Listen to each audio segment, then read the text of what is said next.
Those guys had better have a good reason why they are late or so help me. Hey, Commander. We're right here. Why are you back there? We were looking for anyone worthy of recruiting into the Empire. Where's TK-612? Oh, he's right. Right here, Commander. What are you doing over there? Guarding this entrance, sir. Keep me posted on any possible rebel activity. Yes, sir. Hold it. What are those things on your rings? There are magic bands. We got them when we checked into one of the surrounding barracks. Surrounding barracks? Did you agree to stay in one of the resorts? Yes.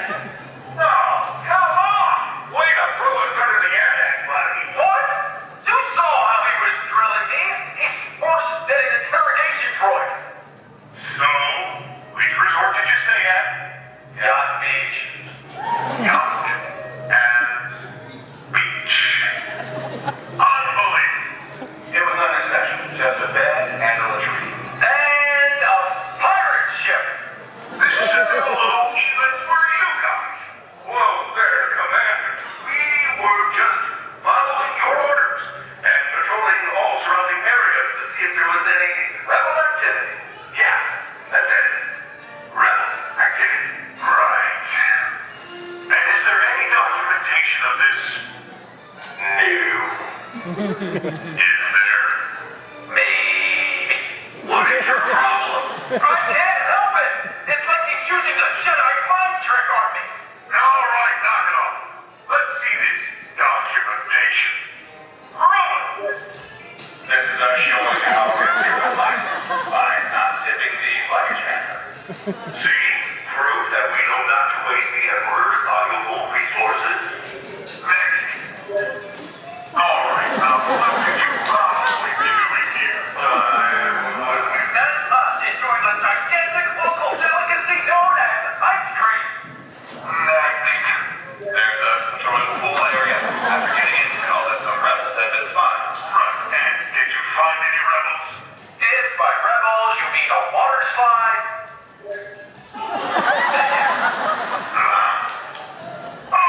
I've seen enough. You know, this is exactly why I dread coming to work every day. I have to work with you three, the laughing stock of the Empire. We are? Yes. It's embarrassing what's said about us. Wait, what do they say? Well, let's see. You're always late, you don't take things seriously, and oh yes, you have terrible game. What? Who says that? Everybody? Everybody? Yes, everybody! Hey! Who here thinks we are terrible shots? Whoa! We are not bad shots. Oh, really?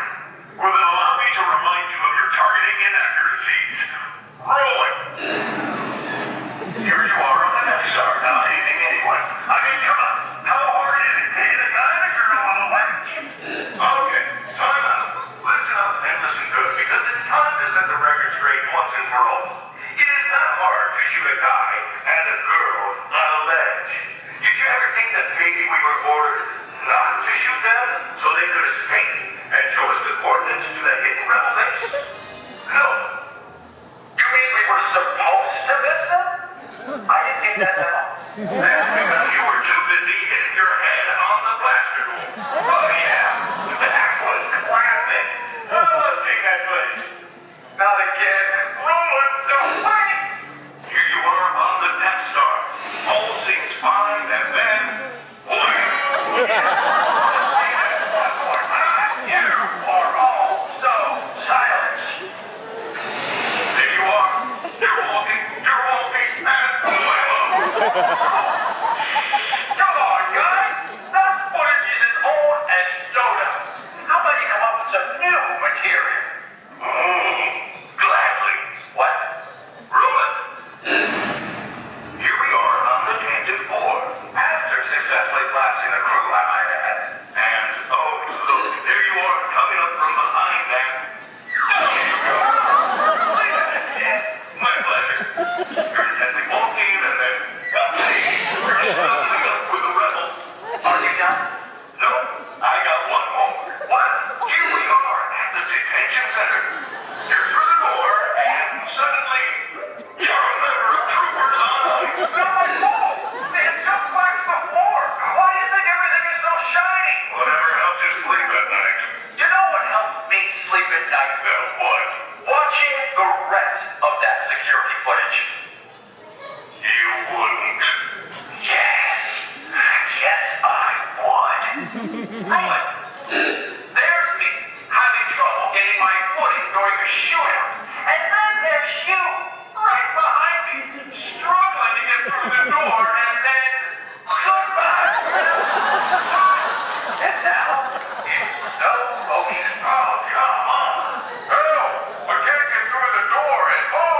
Oh, check this out.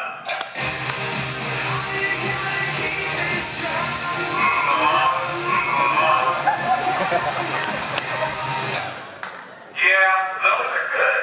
But check out my top three.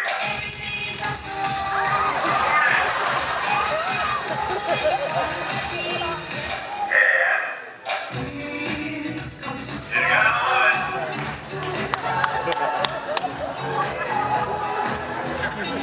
And let's not forget. What does the fox say?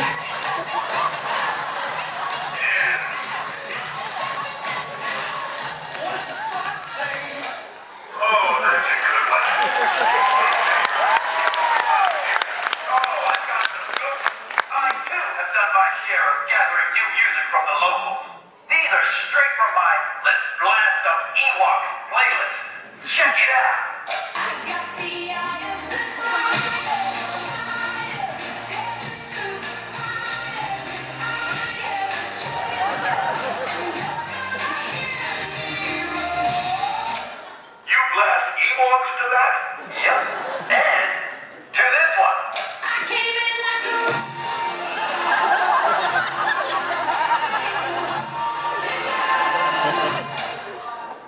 wow.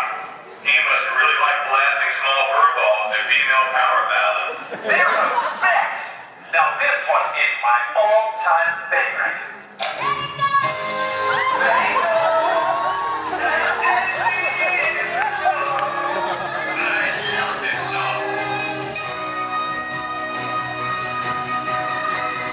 Oh, never bother me anyway.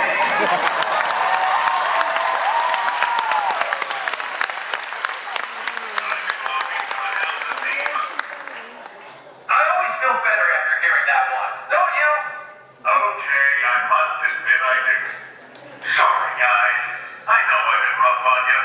I've just been getting a lot of pressure from Lord Vader lately. Due to this sudden surge of people joining the rebellion. You're right. It's getting out of hand. Why are you guys worried about the Rebel Alliance? Why? Because they're our worst enemy? Who? The Rebels? Yes. Agree to disagree. You've got to be kidding me right now. You think the Rebel Alliance is the Empire's biggest threat? Nope. Then who is? The Empire is the Empire's biggest threat. It's ridiculous how detrimental we are to each other, and I can prove it. Prove it! First, let's start with our new hope for peace, the Death Star. A technological terror, but we let its plans get stolen by a princess, who then hid them in a droid. Once the rebels had those plans, they found out that we, the Empire, created an exhaust port that when hit would blow up the whole thing. So during the trench battle when trying to protect this ill-conceived hole, Lord Vader had Starpoint in his sights ready to shoot until Han Solo shot him. Wrong. Until one of our own TIE fighter pilots bumped into him, Vader goes tumbling away, and Death Star goes, bye-bye. He's right, but don't worry, the Empire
them at the cantina last night. You were fraternizing with the enemy? I wouldn't call it fraternizing as much as I would call it seeing them and passing out after too much blue milk. When I woke up, I found this box next to me. Right. What's in the box? What's in the box? What's in the box? Sorry. Let's find out. Oh, look! It's a light-state tree ornament! That's not an ornament. It's a thermal detonator. What? Get rid of it. Prove it. Prove it. No, not at me. What are you doing? Give me that. Take power!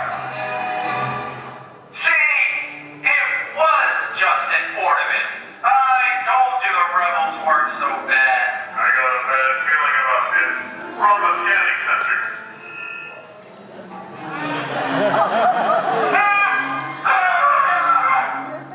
What happened to me? Your rebel friends vandalized you. Look at me. I look ridiculous. What's new? Can you turn the scanners off, please? All right, calm down. Now you, go get your armor cleaned up before I tell Lord Vader what happened. Yes, sir. I can't believe. What? Except for being repeated up like an underworld alleyway, he finally made it through a patrol without something horrible happening to him. There's a first time for everything. Wait for it. Oh, look! My light-day ornament!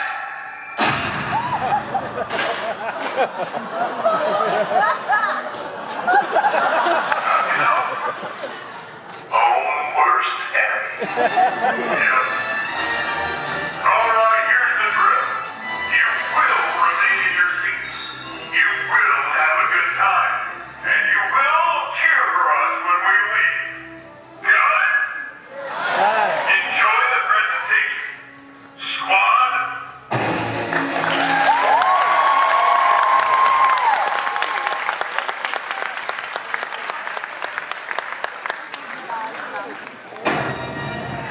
Ladies and gentlemen, please welcome your Star Wars Weekend's host, a man with the freakish vocal range and three first names, James Arnold Taylor.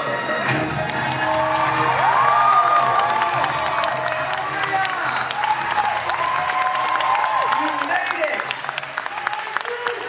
Are you guys having a good time? Do you love the Clone Wars? Oh, so you're in the right place today. This is the final week, week 5 of Star Wars weekends. How many people have been here every weekend? Wow, how many people were here last weekend? Okay, and how many of you, is this your first Star Wars weekend? Right? Wow, a lot of you there. Okay, you're in for a treat. Now, my name is James Arnold Taylor. I'm the host of Star Wars Weekends. We didn't get to do our motorcade today and the big celebrity welcome, so I'll just give you a little fill-in here now. So if you're looking, you're going, the guy, you know, the short guy with James Taylor, I don't get it, I'm confused. Is it David Spade? What is it? I'm a voice actor, so I spend most of my time in little padded rooms talking to myself. And I do voices for cartoons and movies and things. So I'm the voice of Obi-Wan Kenobi on the Clone Wars. Anybody else in that? When people find out that I'm a voice actor, they always ask, have I seen you in anything? To which case I say, well, yes, I am Obi-Wan Kenobi as well as Master Plo Koon on the Clone Wars. Well, did you know I'm also the voice of the evil genius, the leader, on Hulk and the Agents of Smash? And I'm also Bobby on That Makes Nothing. It's like, never do. I'm Fred Flintstone too. And I'm the voice of Johnny Test, who's awesome! The voice of animation domination on Fox. Plus, I even be the skull right here in Disney's Hollywood Studios, the legend of Jack Sparrow. No, mate, that's Captain Jack Sparrow, who I play in video games, mate, savvy. Speaking of video games, I'm the voice of Ratchet from Ratchet & Clank, Tidus from Final Fantasy X, Lego Spider-Man, The Silver Surfer. I'm Professor Charles Xavier. And the voice of all the Minions! Sometimes when celebrities aren't able to do their own voice, I fill in for people like, well, wait a second, Michael J. Fox, for things like Stuart Little and Disney's Atlantis, The Lost Empire.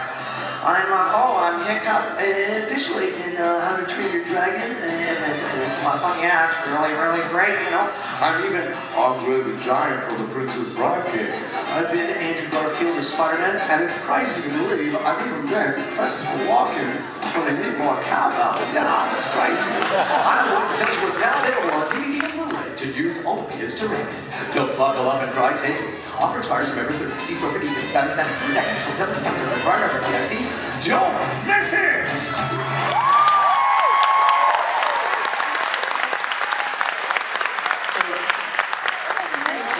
Thank you. So now that's the secret life of a voice actor. We get to spend all that time in those padded rooms, but we get to do so much. And I hope you come back here tonight at 7 o'clock for my show. It's called Obi-Wan and Beyond. Going to take you through my life as a voice actor, do a bunch of different voices, have a lot of fun. Has anybody seen that show yet? Cool. Make sure you tell everybody else and you all come back here and hopefully, it'll be nice and dry and it's certainly air conditioned and cool in here. But we have a fantastic show for you. We have a great show for you right now. The stars of the saga. It's the first time this has ever happened. We have the entire, the core Clone Wars cast with us on this show. Isn't this going to be fantastic? Now there's one person that couldn't make it today. One person that couldn't make it on, by the way, did you know it's Friday the 13th? Maybe that's why we got the rain. It's Friday the 13th. Oh, yes. Sorry. So dramatic. Okay. But there is one gentleman that couldn't make it today that wanted to give you a little welcome. So take a look at these screens.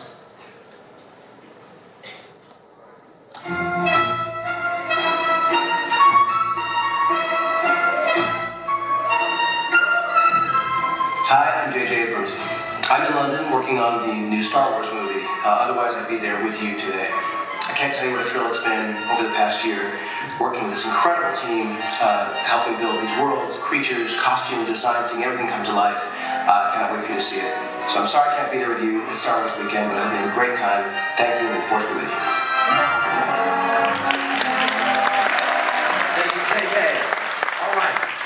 It is my absolute pleasure. I have had for nearly a decade, about 9 years now, I get to work with these people, and they are family to me and to my family, and it is such a thrill for all of us to be on stage for a bit of a reunion. But before we bring them out, take a look at the screens.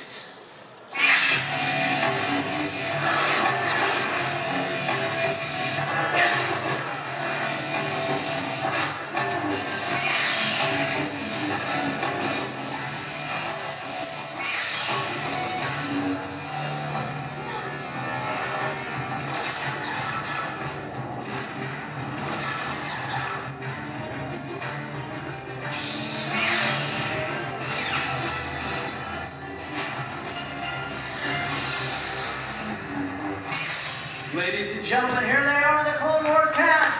Pat Lanter, Captain Taylor, Leonardo Baker, Ashley Eckstein, and Tom Kay.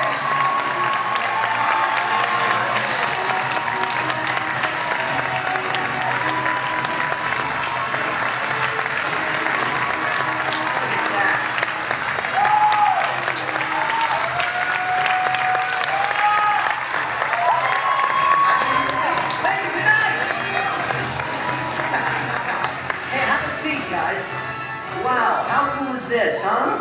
Wow, we are. Of course. Are you having a good time here at Star Wars Weekends, everybody? Wow, this is a full show. Can you hear me over there? Yeah. Okay, this is fantastic. Now, guys, Dude, you got a desk. I got a desk. That's right. This is as close as I'm ever going to go to meeting Johnny Carson. That's right. I'm doing my Johnny Carson. We got a great show for you tonight. I guess maybe I should be doing Jay Leno for it. No? Oh, I don't do Jimmy Fallon, so I'm sorry, I don't do those. But anyways, guys, thank you for being here. And we have our first day, and it should have been the motorcade today, but we didn't get to do the motorcade. And we were going to do a bit we had all planned. It's this big to-do called Motorcade Madness. But I figured since you all didn't get to see the motorcade, we're going to give you the motorcade anyways. You guys want to see it? Okay, guys, so here's what you're going to do. Now, Tom, we gave you a little something there. You got that script? Okay, Tom, you just go over there. Now, all of you, let's all just go, and we're going to leave stage. This is what you would have seen If we had the motorcade, you all would have set up out there, and would have been outside running your cameras and everything to see all the Camaros go by. Just imagine all of us in cars, but it would be, okay. So, you all set, Tom? Yes. Okay, you go ahead, and when you start, we'll go. Okay. Ashley's first, okay. First, here at Star Wars Weekends, the host of Behind the Force and the voice of Ahsoka Tano, Ashley Eckstein. Next, from Star Wars Proposal, the personal voice actor behind Captain Rex and the entire army of clone troopers, D. Bradley Baker.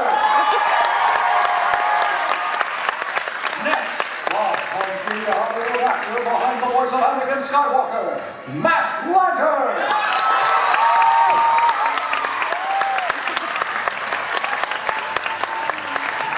Next, the voice actress behind Senator Padme Amidala, Catherine Taylor. And your Star Wars Weekends host, the personal voice actor behind Obi-Wan Kenobi, James Arnold Taylor.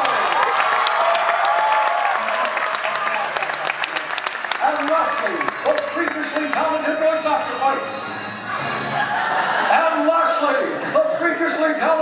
actor behind Jedi Master Yoda, and the voice we're listening to right now, Tom Dane.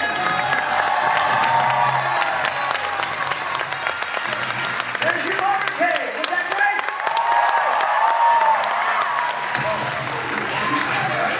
Okay, you guys can come back out. Please, come on. Come back out, guys.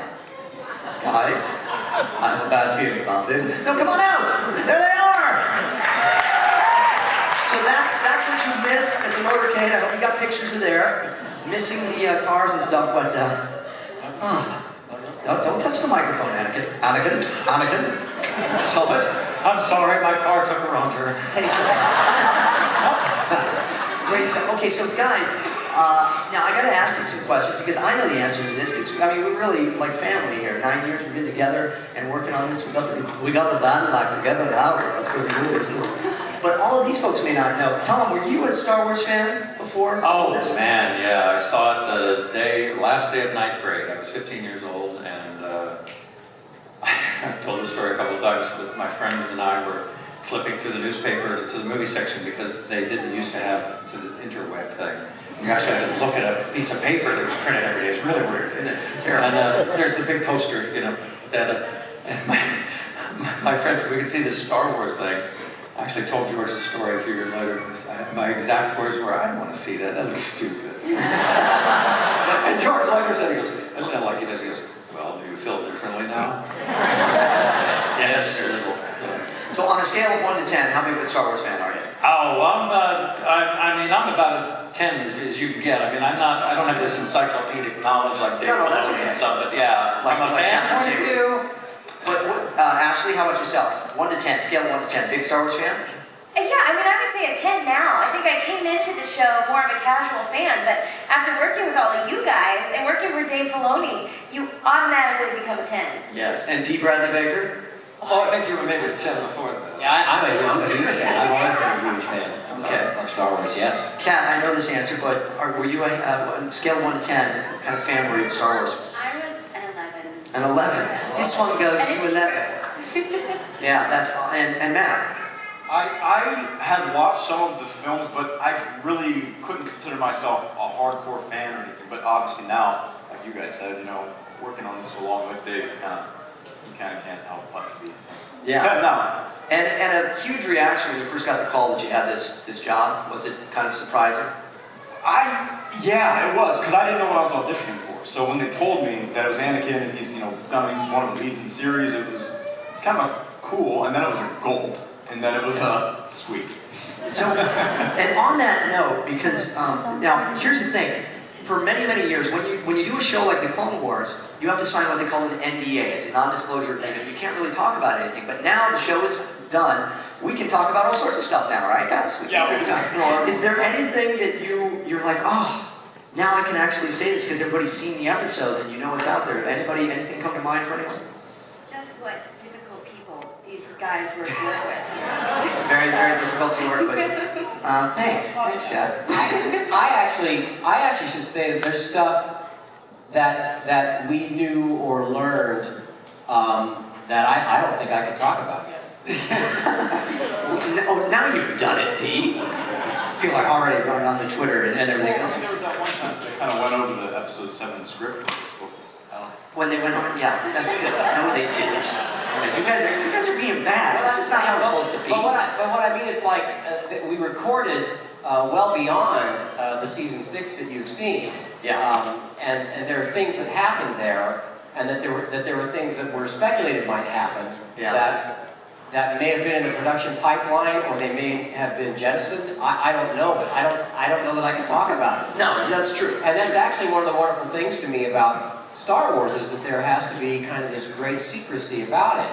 And that's one of my little Star Wars soapboxes, is you know, seeing The Empire Strikes Back and not knowing what the deal was with that story and how that was going to go, and to be in the audience and to realize that afresh, because it's a secret, it is a surprise, and that's a wonderful thing. And I would also say too that with all the awesome new content that's coming down the pike, I'm trying to do a self-imposed media blackout as much as I can, because frankly, I want to be surprised. I don't want to know every single plot point. I don't want to know exactly everything that I'm about to see, because that is one of the wonderful things for me about Star Wars, is the surprise and the newness and the freshness of what's coming at me. So, absolutely, and we talked about that. That's what I want to know. We talked about that with Mark Hamill though last week, because the fact is that when we all saw Star Wars for the first time, it was magical and surprising. We didn't know what to expect. There wasn't this world of all of this stuff. So I'm with you, Dee. Now, if we can start going down the line here, because these are some of the most talented voice actors in Hollywood, and they're not just the characters that they do on the Clone Wars. So, Tom, if we start with you, can you give us just 3 of your favorite other characters you've been known for? Well, I think my favorite, other than Yoda, of course, is Professor Utonium, because he's a goofy dad. And I'm a Powerpuff Girls? Any Powerpuff Girls fans? And another one? I like Darwin, the chimpanzee on the wild thornberries. Thornberries. Awesome. See? And what does Professor sound like? That Mojo Jojo was the worst lyricist I ever had. I did that in front of Roger Jackson a couple of weeks ago, when he had some people that were standing in front of him getting signs. And Roger is the voice of Mojo Jojo. And I just said that to one of the fans, and just off to the side, out of the blue, I hear this, "I was not a bad monkey. I was a bad supervillain." That's true. And then the final one, do you have another one that comes to mind? I mean, you have so many voices. Actually, I'm doing a new one that I like. It's I'm Archer. Archer. You're on Archer. What is the name of the character again? Here's an old butler named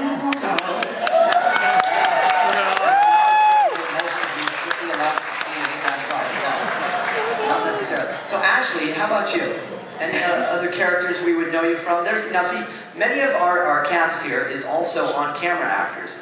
Ashley and Kat and Matt, you all have done stuff. So is there some on-camera ones too that we would know you from? You know, I get asked a lot about That's So Raven on the Disney Channel. I was the mean girl Muffy.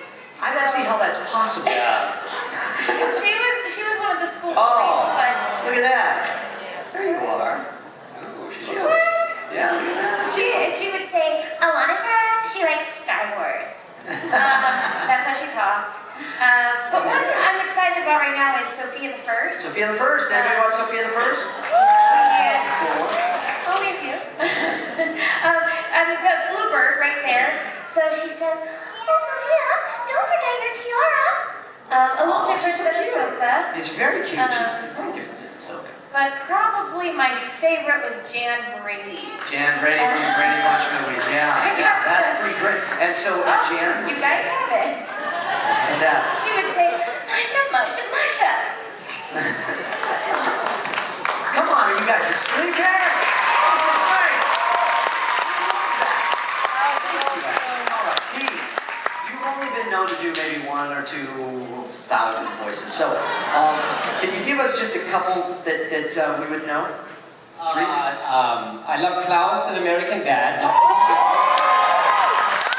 Fish and Gold. I love Harry the Platypus.